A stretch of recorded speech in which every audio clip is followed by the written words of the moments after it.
from South Carolina, Mr. Fry, who personally eyewitnessed this spy balloon in the Atlantic Ocean as it was shot down on the beaches right off of his district, off the coast of his district in South Carolina. The gentleman is recognized for 3 minutes.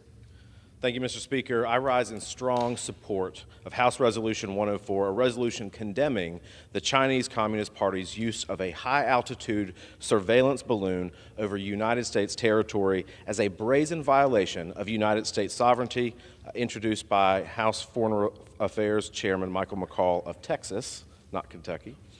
I would never have imagined that my Saturday afternoon would have been disrupted due to a Chinese spy balloon. Not only did it float across most of South Carolina, it floated across the entire continental United States and ended up over my district, and out of all places in this country, the balloon was shot down right off the coast of my hometown, Surfside Beach, where I represent.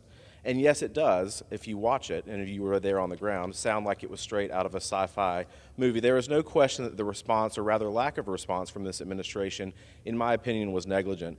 More than 19 million people annually visit our area to enjoy our beautiful beaches and southern hospitality along more than 60 miles of coast that is known as the Grand Strand. Myrtle Beach is known for many things, Mr. Speaker, but part of that equation has never been an international incident taking place right off of our shores. The Chinese Communist Party last Friday on February 3rd said that this was merely a weather balloon gathering meteorological data and got lost in our country.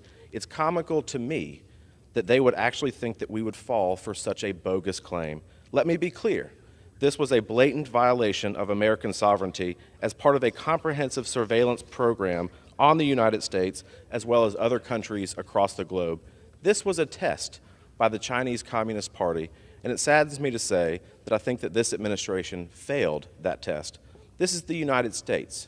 Our foreign policy has always been built on peace through strength. This is our wake-up call.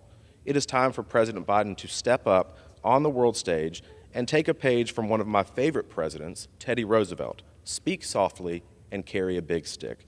While diplomacy should always be our first objective, we must be prepared to respond with strength when necessary. This resolution shows that the U.S. House of Representatives, in bipartisan fashion, condemns the Chinese Communist Party's efforts to deceive the international community with their false claims of intelligence collection, and I call on this administration to promptly and decisively act to further prevent surveillance attempts in the future. Thank you, Mr. Speaker. I yield my time.